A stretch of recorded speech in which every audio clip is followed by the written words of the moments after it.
देखिए साहब, पाकिस्तान का एक प्लान है जिसे कहते हैं K2, कश्मीर खालिस्तान। हमने बेटा जब ये पंजाब में खतरनाक 10 साल पंजाब ने अंधकार देखा, they live through an era of darkness, right. और फिर हमारी फौज और हमारी पुलिस मिलकर हावी हो गई टेररिस्टों पे, और हमने जो है वहां शांति बहाल कर दी, और पहली टेररिस्ट मूवमेंट है जो पूरी तरह से कुचल दी गई थी, राइट।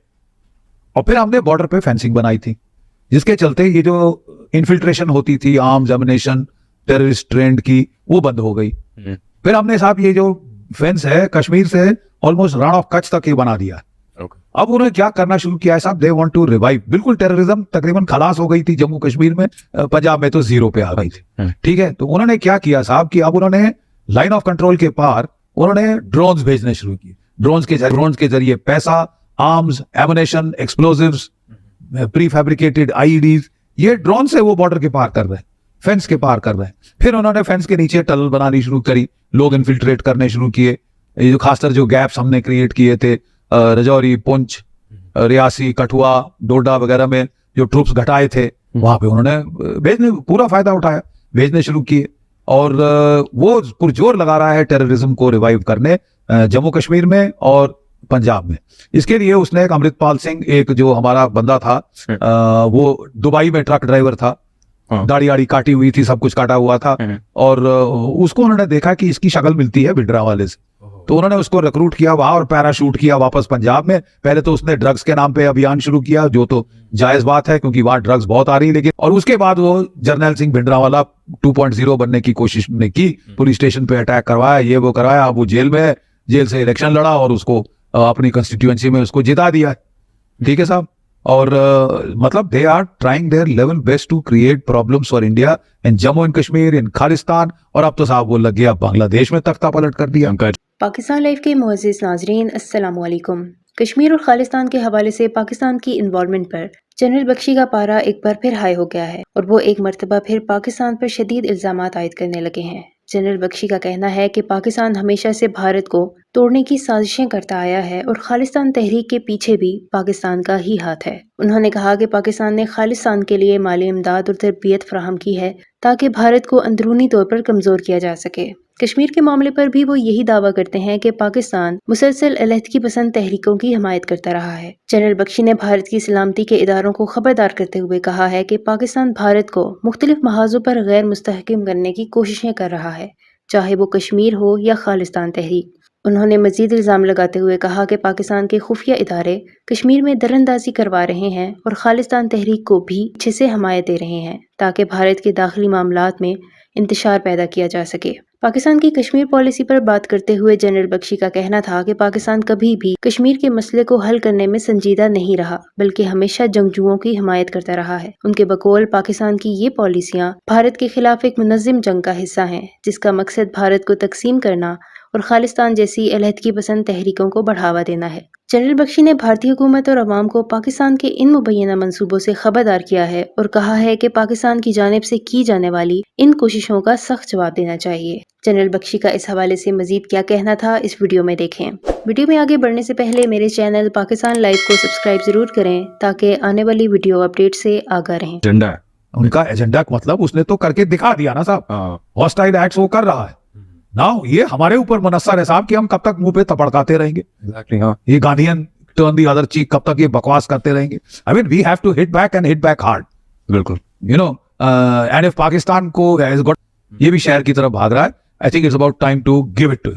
बिल्कुल, बट एक बार डिप्लोमेसी के बारे में बात करते हैं। आपको क्या लगता है इंडिया को कैसे डिप्लोमेटिकली डील करना चाहिए खालिस्तान के साथ, जो कनाडा, यूके और दूसरे वेस्टर्न कंट्रीज में भी ऑपरेट कर रहे हैं? देखिए साहब, डिप्लोमेटिकली तो हम डील कर ही रहे हैं, but how right is it for Canada to encourage terrorism and murder and mayhem in India? बिल्कुल नहीं। उनके कनिष्का एयरक्राफ्ट जो एयर इंडिया का जो डाउन किया था टेररिस्ट ने, जो टोरंटो में बम लगाया था, उसमें जो सिटीजन्स थे ज्यादातर चाहे भारतीय मूल के हों, वो कनाडा के सिटीजन्स थे। क्या किया है उन्होंने उनके खिलाफ एक्शन? जीरो, कुछ नहीं, ठीक है साहब। और वह ऐसे ही घुमा फिरा के वो चली जा रही है। वहां पे ट्रेनिंग हो रही है शरेआम हथियारों में, ये वो धमकी दे रहे हैं हमारे डिप्लोमेट्स को जान से मार डालेंगे, इसको ये करेंगे, हिंदुओं पे अटैक हो रहे हैं और आप इनकरेज कर रहे हो। तुम्हारे ऐसे दोस्तों से तो दुश्मन भले है ना। और फिर वो बड़ा पन्नू को उन्होंने कॉज सेलिब्रे बना दिया है। अमेरिका से हमने हार्ड कैश दिया और GE-404 और GE-414 जेट इंजिन हमने उनसे लिए अमेरिका से, अपने LCA तेजस एयरक्राफ्ट की। तेजस। ठीक है, और श्योर इनफ जैसे कि अमेरिका की फितरत है, उन्होंने रोक दी सप्लाई, पैसे खा गए। फिर हमें कह रहे हैं रूस से रिश्ते नाते तोड़ दो, रूस के प्राइम मिनिस्टर को हग मत करो। ठीक है साहब, प्रेसिडेंट पुतिन साहब को क्यों जफ्फी क्यों मारी? अरे साहब, क्योंकि वो हमारे ट्राइड एंड टेस्टेड फ्रेंड्स हैं, जो कहते हैं वो करते हैं, जो हथियार हम पे करते हैं वो हमको पहुंचाते हैं। लेकिन आपका तो उल्टा फलसफा है, आप हमें कह रहे हो चीन से लड़ो। और सही बात है कि अगर एशिया में एक देश है which can stand up to China, वो है इंडिया, दूसरा पॉसिबली जापान, बट उससे ज्यादा इंडिया। तो हमको तो लगता था कि इंडिया और अमेरिका के बीच में फ्रेंडशिप बढ़नी चाहिए। There is a commonality of interest, geo strategic interest are now coinciding. पहले तो अलग अलग रहते थे, but now it is strange, they want us to, ये नई चीज है कि वो चाहते हैं कि हम कमजोर हो जाए। वो हमारे खिलाफ साजिशें कर रहे हैं, बांग्लादेश में ओवरथ्रो कर रहे हैं प्रो इंडियन सरकार को, हमको धमकियां दे रहे हैं, हमारे हथियार जिसके पैसे दे दिए हैं वो रोक रहे हैं। ये तो सीना चोरी हुई ना साहब। बिल्कुल। और फिर कह रहे हैं कि रूस से रिश्ते नाते तोड़ दो। अगर ऐसे दोस्तों पे डिपेंड करके हम रिश्ते नाते रूस से तोड़ लेंगे तो हमारे देश की तो तबाही हो जाएगी साहब। बूढ़े आके कहानियां सुनाते थे बच्चों को, लड़ाई की मोटिवेट करते थे। अब तो साहब अग्निवीर के साथ तो वो प्रथा ही खत्म हो गई है। अब वो अग्निवीर तो एंटरप्रेन्योर बनेगा, वो कह रहे हैं। Let's see, let's find out. But हमने सोचा था कि भारत का टेलीविजन, भारत का Bollywood, that will step into the breach to motivate people for nationalism, patriotism, sacrifice, duty, honor, country. They would play up in their themes, these nation building themes, these motivational themes, patriotic themes. But what we have found is that Bollywood has been churning out gangs of Wasipur, Gunde. Exactly. I don't know. I mean, whom are you lionizing? Whom are you creating as a role model for the youth of the country? Gunde, smuggler, gang lords, are they the ideals that you are projecting to our youth in every second, third, fourth bloody film?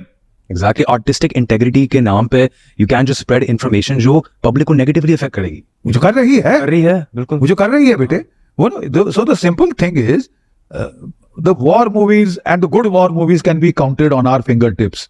You know, Hakimis murdering people, torturing people, ताकि Indian army का morale down किया जाए, Indian army के operations में खलल डाली जाए, लोगों में फौज के खिलाफ गुस्सा भरा जाए।